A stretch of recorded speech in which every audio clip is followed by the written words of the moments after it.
Howdy folks, Doc here with Last Best Tool, and I'm kind of curious about innovative designs, or at least different designs, especially on tools you can still get. If you dive into the vintage world, you know, the sky's the limit, but this caught my eye, and this caught my eye. Why? Well, two reasons. One is they're a little bit different, but they're takes on common and very functional tools.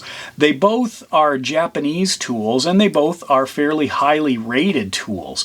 So I've got the top adjustable wrench here, and I've got the Sunflag scraper with a striking cap. So I'm going to talk about those, but also in the context of a bunch of other things. So if you like tool banter, you know, here we go. So let's start here. This is a standard kind of 4-inch sized adjustable wrench or crescent wrench. Now, I can say that because, yeah, this is a crescent wrench, 4-inch. This is USA made. Make sure you get that if you're going to get one. The Chinese ones don't work as well. But anyway, what I've got here is a little bit of a different design.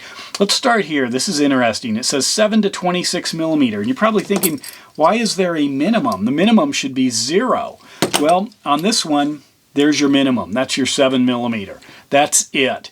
It doesn't go any more closed than that. You can see this bottoming out right there. Now, why would it do that? Well, one reason is that it's a little bit different design. It has a much wider jaw. Now, obviously, this isn't a wide jaw proto here. It's just a heavy, big jaw, and that's kind of what I like about it. But as you can see, it's quite a bit small. The proto is quite a bit smaller. But this is also designed to work well in either direction, and that's part of the marketing on this top wrench. Now, a lot of wrenches are designed to be used in one way in order to distribute the force onto the fixed jaw, because you got this floating jaw and you got a fixed jaw. Now, the fixed jaw also, if you look at this, tends to line up with the center of the tool. Here's a snap-on. You can see this one's kind of along the edge of the tool here, the crescent. This one's hugging the edge a little bit too. What is this thing doing? Well, this thing's way out here in the woods. But if you open it up fully, it tends to move the center of a large grab almost more over the center of the tool, but these are also really beefy jaws with a fairly substantial set of rails. I'll compare it to this proto here. So as you see, you know, it's a lot beefier for a 4-inch wrench. You know, a lot more depth, a lot more girth all the way across. So the point of their idea is if you get this into a confined space, let's say I'm trying to turn this fastener here, so I can I'll crank down onto it, but I need to say reverse it or loosen it or something, and normally you flip it over, but what if I can't get this on? This is my only move, so I need to be able to place maximum force in either direction to get something to move, you know, and then maybe I can start working through this. But if it doesn't fit in that orientation, in the correct orientation, the theoretically correct orientation, then what I need to do is be able to flip it over and apply the necessary force on the wrench. So that's one of the things. Another, this fits in your hand just a little bit differently. These are about 30 bucks on Amazon. Top does make a handful of other tools, including different adjustable wrenches. But I thought, what's the benefit of that? How does that actually work? And then, of course, why am I losing, you know, everything under 7 millimeters there? So what's up with that? That's where I'm exploring. Also, are those decorative? Way too big for tritium vials, or are those adding some jaw strength? That's another question, because these jaws are pretty big, especially on a 4-inch wrench. You just can't hang on to it and apply that much force. But if I put a pipe over it, I might be able to. Anyway, that's what's going on with this top. Next one is this Sunflag scraper. Now, part of me wants to say snap-ons are just way too expensive, but that's like, you know, the obvious, the sky's blue. I'm always looking for other styles, sizes, and featured scrapers, because I use scrapers for all kinds of things. These PB Swiss were interesting. You know, they're using a hexagon shaped, or is it octagon? Might be octagon. Is that, yeah. Shaped shaft. Again, a very snap-on-like expression on the front end. One of the reasons I started exploring these is because they had discontinued one of my favorites, which was the short one, but then they brought it back. In the meantime, I did drift over and try this. These PB Swisses. I'm I don't know, I like the snap-on handle a little bit better, but overall, I mean, these are solid scrapers, but now with some of the, you know, the prices of PB Swiss tools, it's getting kind of crazy out there. So what do we have here? We've got a little bit smaller one, and I noticed a few features. One is this might look a little bent, and I think it actually is. So if I get a straight edge here, look at that, and put that on there, it's diving down. And I'm kind of curious about different scrapers like this Olsa here, which I'll do a video on at some point, that actually allows you know, some rotation. It's kind of a neat design if you know, have a need for holding the scraper in a different position. But anyway, going back to this guy, so that's sort of interesting. It allows, you know, a different alignment. I was curious, is that you know, how flat is that? It's kind of what I was looking at. Sometimes things just get bent. This looks pretty flat. And speaking of flat, I did a video a while ago on this, and I believe I said it had a flat grind. That's what I thought. That's actually what I still think.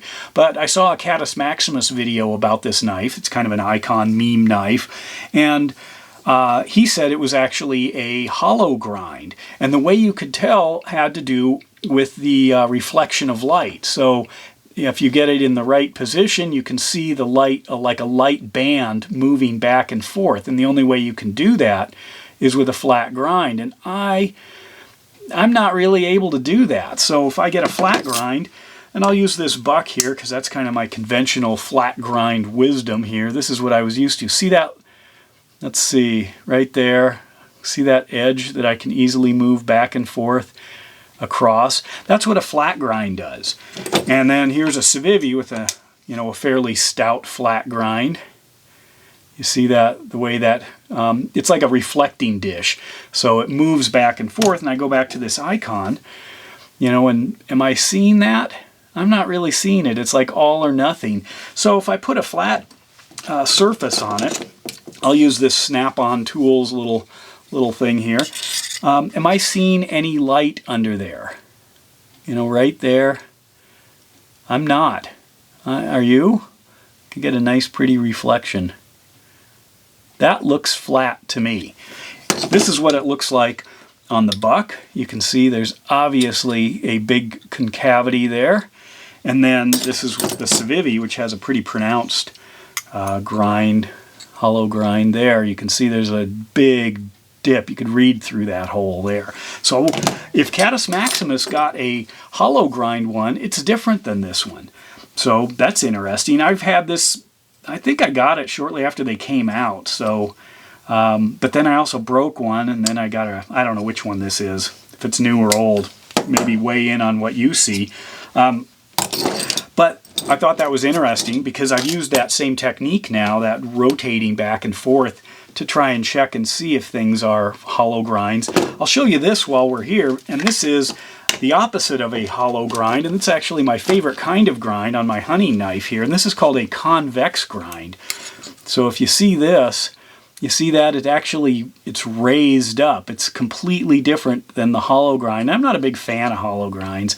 They're harder to maintain. In fact, this is called a convex grind, and a convex grind bows until it drops down to a tip, and it's what we often put on our knives by accident after years of sharpening them. But it's to me, a much stronger edge. So one other thing I noticed about this is that striking cap, and you can kind of see through there. So I thought, is this, you know, is there continuity through it? A lot of times there is not on connections like this. There's actually some, you know, electrical insulator in there, which led me to this. So I was checking the continuity, and I thought, you know, I did post that these were on sale. These are the Fluke Twist Guard leads. I just love these things, especially in cold weather, because they remain flexible. They don't jerk your meter around. And if you didn't know this is another feature on them. I can just rotate this. You don't have to have, you know, two different caps. You don't have to have little plastic pieces that no doubt will fall off, you know, but then you also just have these little tiny pierce points that aren't quite as dangerous when you've got these little covers, and both of them do that. Kind of nice. But anyway, those were on sale for like 29 bucks on Amazon. Totally worth it. It breathes new life into your multimeter. But anyway, so there it is. This is this was selling for about $17, the Sunflag. Had to order it out of Japan. Looks really solid. It's got some heft to it. I was kind of caught by both green and a small scraper. I'm always looking for, variations on a scraper.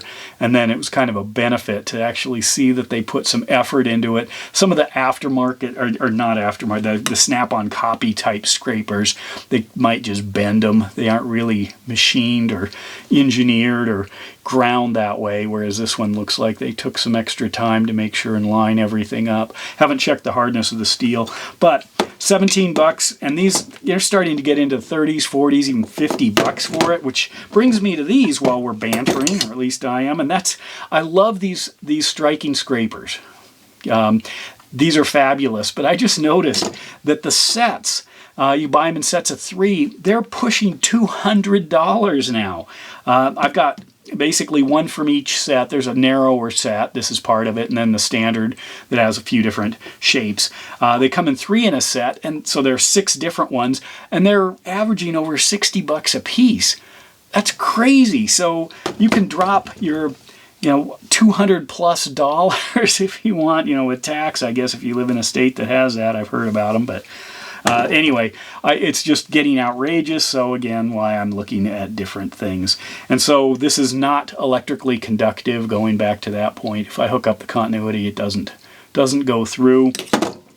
This sometimes seems to. It's kind of odd. I guess if you get a single hit, then it must be, but it's pretty hard. I don't know if there's a coatings or something, but tried it. Anyway, so that's some Japanese tools. The top adjustable wrench with some unique features, and the Sunflag scraper, which is $17, affordable, especially with that beautiful green, I assume maybe an acetate handle. Kind of looks SK-ish. Some new directions and some interesting tangents. Let me know your thoughts. And with that, Doc out.